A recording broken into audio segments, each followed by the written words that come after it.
Okay, so I've heard a lot about this movie, but never actually seen it until now. This is a 1980s Christmas slasher movie. This is Silent Night, Deadly Night.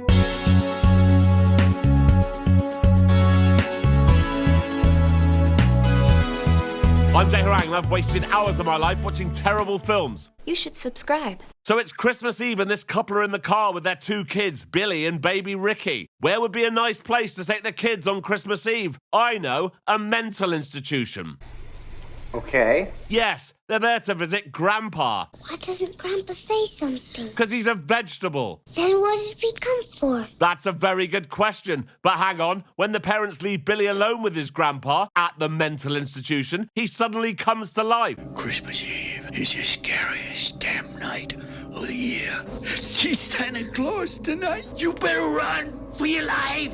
Okay, then. Billy shits his pants, but Grandpa thinks it's hilarious. When Billy's parents come back, Grandpa pretends to be a vegetable again, so the family decides to leave. In the car on the way home, Billy tells his parents how he doesn't want Santa to come tonight, and they're like, "Shut up, Billy. There's no need to be scared of Santa." Meanwhile, this guy dressed as Santa Claus is robbing this gas station. Put the money in the bag. All right, you.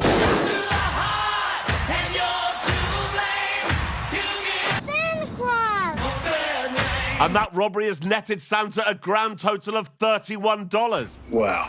Later, Billy's parents see Killer Santa pulled over on the side of the road. As it's Christmas and not knowing what he's done, they decide to pull over and see if he needs any help. That could backfire. And it has backfired, because he pulls a gun out and shoots the dad. So he's dead. Billy manages to get out of the car and hides in a bush to watch Santa have his way with his mum. She puts up a decent fight, so Santa has to kill her too. 3 years later, now that both their parents are dead, Billy and Ricky are in this orphanage run by nuns. Billy has grown a mullet and is still terrified by all things Christmas, even though he doesn't remember why. Around Christmas every year, Billy starts to misbehave. Sister Margaret thinks it's only a matter of time before he remembers everything, and when he does, the shit's gonna hit the fan. But Mother Superior, who's in charge, is like, "Whatever, Sister Margaret. My strict zero-tolerance policy will work. You just wait." Billy's bored of sulking up in his room, so decides to join his little brother outside in the snow. But on his way out, he hears sex noises.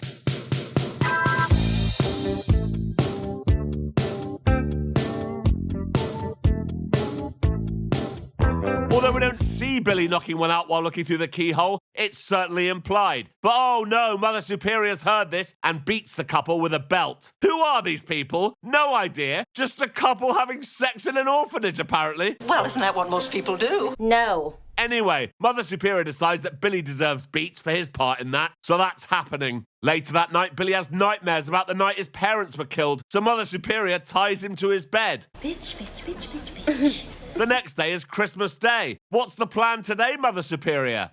William will sit on Santa Claus' lap and behave. Is that a fact? No, absolutely not. In fact, this happens.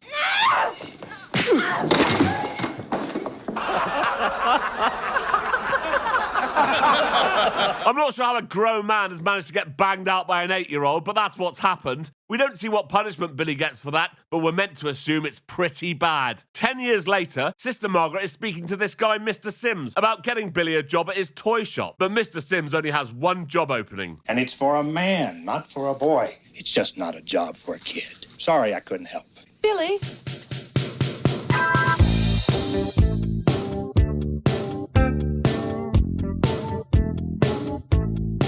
So Billy's got the job. Ew. Then we get this montage of Billy being really good at working at the toy shop and getting on well with all his colleagues, especially this girl Pamela. But oh no, Christmas is coming up and Pamela and Mr. Sims put up this massive banner with Santa's face on it. Oh, dear. Billy's line manager Andy has noticed a change in his behaviour. He's like, "Look, Billy, when you first started, you were okay. But all of a sudden, you got this fucking attitude problem." Just leave me alone. It gets worse for Billy, because look who's arrived. Santa Claus! Oh no! And this has brought all the painful memories back, so he falls into these toys. The next day, Mr. Sims is excited because they get to close the shop tomorrow for Christmas. But oh no! Mrs. Randall tells him that the guy who's supposed to turn up and dress as Santa today has called in sick. It's okay though, Billy will do it. Mr. Sims is like, "It's easy, Billy. All you have to remember is don't scare the kids." And Billy's like, "All right." Then this happens. Stop. Please stop it. Please. What's the matter with you? Do you have any idea what you're doing? You're being naughty. I don't bring toys to naughty children. I punish them severely. I'm not sure what's going on. I'm not sure what's gone on there, but somehow that's made this girl behave. And everyone thinks Billy makes a really good Santa. Sister Margaret calls the stockroom to speak to Billy, and she's told he's not there. Playing Santa Claus for a bunch of snot-nosed kids. Sister Margaret thinks, shit, this isn't going to end well, so she makes her way to the toy shop, where Mr. Sims is closing for Christmas. Time to get shit-faced! Yeah, then all the employees start drinking in the shop. Even Billy has been peer pressured into drinking. But oh no, it looks like Andy and Pamela are about to have at it. Billy's not going to like this. Andy takes Pamela into the stockroom with some mistletoe, saying he's got a present for her. You are gonna love it. Billy wants to know exactly what's going on in there, so he follows them in. But oh no, he's walked in on Andy giving Pamela a Severus Snape. And this reminds him of the time when he saw Santa doing the same to his mum. So he grabs some Christmas lights, strangles Andy, and uses his superhuman Santa strength to hold him up in the air by his neck with one hand. I'm sorry. Yep. So he's dead, and Pamela's really ungrateful. You're crazy. Get the hell away from me. So he kills her too. Good. Mr. Sims thinks he's heard something in the stockroom, so he goes to investigate, and he becomes Billy's third victim. Mrs. Randall doesn't know what's taking Mr. Sims so long. Oh, Mr. Sims! So she goes back to the stockroom too. She sees Mr. Sims' body, so tries to escape out the front door. But oh no, it's locked. She goes for the phone, but oh no, Billy cuts the line with his axe. Mrs. Randall then grabs her own axe and is about to break the door down when... Now, I know 80s toys were a bit more dangerous than toys you can buy today, but I'm not sure I remember them selling deadly weapons. Anyway, now Billy's got rid of Andy, Pamela, Mr. Sims, and Mrs. Randall, he leaves the store for the night. Sister Margaret has finally got there, but it's too late. Cut to this babysitter making out with her boyfriend on a pool table. She remembers she needs to let the cat in. There you are, you bad kitty. Punish!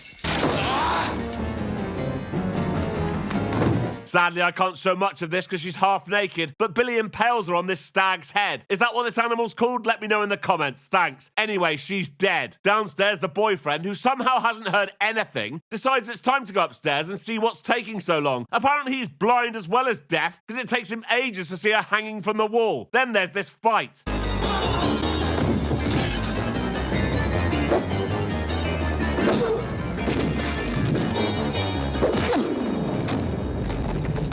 Oh good, that's dealt with, so it's time to call the police. Punish.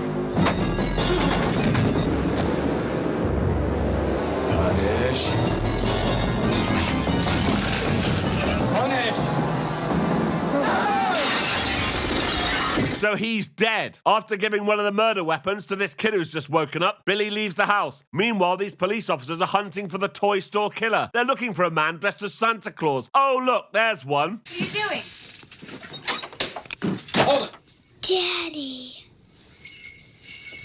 Oops. Meanwhile, these two kids are going sledding, and they think they hear someone in the woods. And oh no, it's a couple of bullies, and they steal their sled. Bit of a weird thing for a couple of men in their mid-30s to do on Christmas Eve. It's okay, though. I'm sure it's going to be worth it.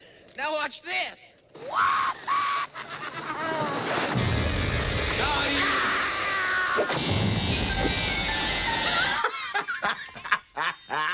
Sister Margaret is at the police station, and Captain Richards comes to see her.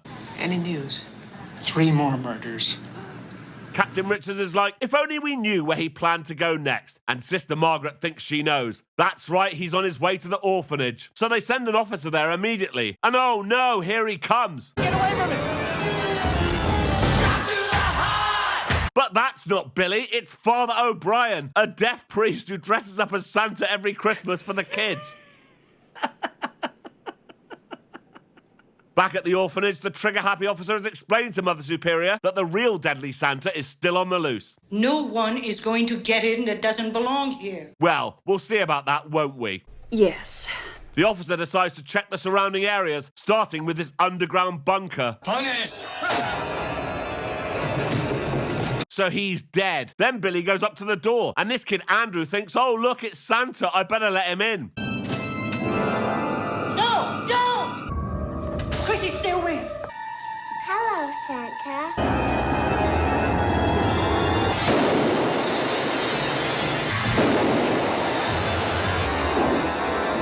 So Billy's been shot in front of all the kids in the orphanage, including his brother Ricky. Naughty. And that's the end of the film. To be continued. Thank you for watching this video. Please like and subscribe. And please consider joining my Patreon. There's a link in the description. Thank you.